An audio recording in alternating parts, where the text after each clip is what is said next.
how to fix Snapchat media upload issue. Now, there might be some instances that it's while uploading a video file or a project file on Snapchat that you just edited, there might be instances that it is currently happening because of your internet connection. So make sure that while you're trying to upload a media file on Snapchat, this will not be interrupted with your internet connection. Make sure that you have a stable internet connection. Other thing that we can do is before doing or before executing this troubleshooting step is make sure that your Snapchat is not currently running. So head to your phone settings, scroll down a little, and then go to apps, and then manage apps.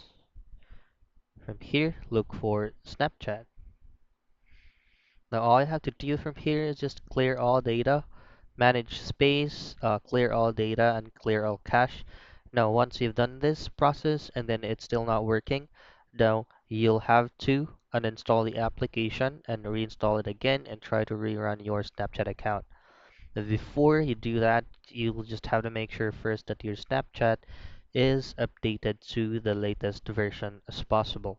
So go to your Play Store and look for Snapchat, and then you'll be able to know if there will be an update that needs updating because there will be an update button that will be visible here that you need to update your Snapchat. So those are the steps on how you can fix Snapchat media upload issue.